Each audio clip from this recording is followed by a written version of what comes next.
दोस्तों, मेरा नाम है रिया। घर वाले प्यार से रिया ही बुलाते हैं। पूरा नाम रियाना है। अभी अभी 20 की हुई हूँ। लोग कहते हैं मेरी आंखों में कुछ ऐसी चमक है जो सीधे दिल में उतर जाती है।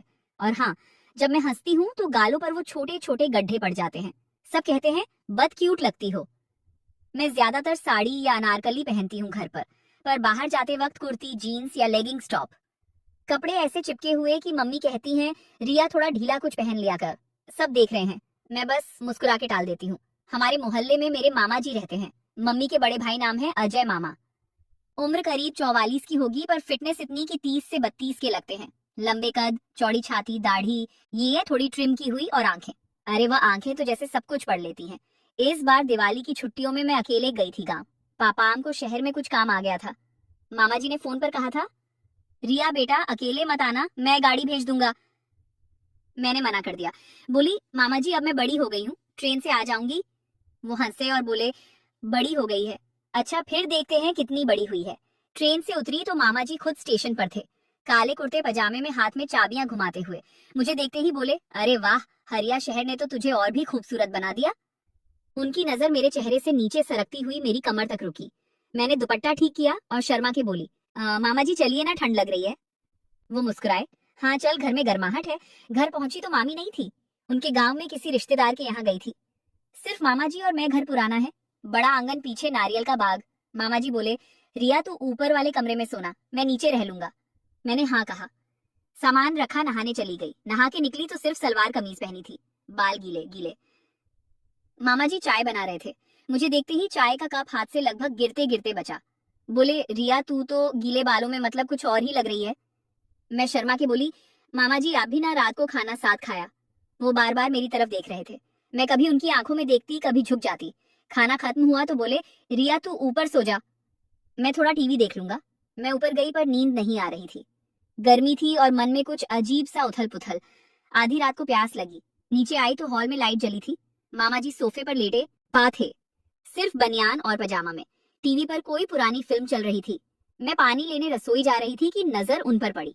पजामा थोड़ा सरका हुआ था। मैं रुक गई, वो शायद सो रहे थे। चुपके से पानी पी के वापस जा रही थी कि मेरे पैर की थपकी हुई। मामा जी की आंख खुल गई, उठे और बोले रिया नींद नहीं आई। मैंने कहा प्यास लगी थी। वो मुस्कुराए, अच्छा बैठ, अकेले अकेले ऊपर क्या कर रही है। मैं डरते डरते सोफे पर बैठ गई। वो बोले इतना डर क्यों रही है, मैं कोई भूत हूँ क्या। मैं हंस पड़ी। वो पास खिसके बोले रिया तू बहुत बदल गई है, पहले तो गोद में आकर बैठती थी, अब तो। मैंने कहा मामा जी अब मैं बड़ी हो गई ना। उनकी उंगलियां मेरे बालों में गईं, फिर गाल पर बोले तेरी त्वचा कितनी नरम है। मैं सांस रोक के बैठी रही। उनकी सांस मेरे कंधे पर लग रही थी। मैंने आंखें बंद कर ली, लगा बस अब। तभी बाहर सड़क पर कोई गाड़ी गुजरी, हेडलाइट की रोशनी आई। मामा जी एकदम अलग हुए, बोले शायद कोई आया होगा, मैं देखता हूँ। वो बाहर चले गए। मैं सांस ली, दिल जोर जोर से धड़क रहा था। ऊपर भाग आई और बिस्तर में छिप गई। सारी रात नींद नहीं आई। सुबह उठी तो मामा जी नहा चुके थे। मुझे देखते ही बोले सोई अच्छे। मैंने सर झुका लिया। वो बोले चल नाश्ता कर, आज तुझे कुछ दिखाना है। नाश्ते के बाद बोले रिया चल पुराने तालाब के पास, वहाँ बहुत सुंदर जगह है, बचपन में हम सब वहाँ खेलते थे। हम निकले, रास्ते में वह मेरे साथ चल रहे थे, कभी कंधे पर हाथ, कभी कमर पर हल्का स्पर्श। मैं चुप थी। तालाब के पास पहुंचे, चारों तरफ हरी भरी घास। एक पेड़ के नीचे बैठ गए। मामा जी बोले रिया यहाँ आकर मुझे तेरी मम्मी की याद आती है, वह भी तेरी तरह ही थी। मैंने पूछा सच में। वो बोले हाँ, और तेरी तरह ही खूबसूरत। फिर चुप हो गए। शाम ढल रही थी। वो बोले रिया एक बात बताऊं। मैंने हाँ कहा। वो बोले मुझे तुझसे बहुत प्यार है, बहुत ज्यादा। मैंने कहा मामा जी मुझे भी आपसे बहुत प्यार है। वो मेरी आंखों में देखने लगे, फिर धीरे से मेरा हाथ पकड़ा। मैंने नहीं छोड़ा।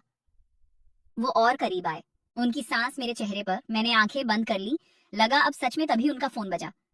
मामी का कॉल था। वो उठे, दूर जाकर बात की, लौटे तो बोले चल रिया घर चले, मामी कल आ रही हैं। रास्ते में चुप रहे। घर पहुंचते पहुंचते रात हो गई। अगले दिन मामी आ गई, उसके बाद सब नॉर्मल। मैं एक हफ्ता और रुकी। मामा जी अब थोड़े दूर दूर रहने लगे, कभी आंख मिलती तो बस मुस्कुरा देते। फिर मैं शहर लौट आई। आज भी जब मामा जी का फोन आता है, आवाज में वही गर्मी होती है। कहते हैं रिया कब आ रही है। मैं हंस के कहती हूँ जल्दी मामा जी, और मन ही मन सोचती हूँ कि उस दिन तालाब के पास अगर फोन ना आता तो क्या होता। पर सच कहूँ मुझे राहत है कि कुछ नहीं हुआ, क्योंकि मामा जी का प्यार मेरे लिए पिता जैसा है, दोस्त जैसा है। हाँ कभी कभी थोड़ा कुछ और भी लगता है, पर वो कुछ और कभी हुआ नहीं, और शायद कभी होना भी नहीं चाहिए। बस इतनी सी कहानी है मेरी। ना कुछ हुआ ना होने दिया, पर दिल में एक हल्की सी उलझन आज भी है, शायद हमेशा रहेगी। दोस्तों, कैसी लगी ये कहानी? और भी ऐसी ही कहानियां सुनने के लिए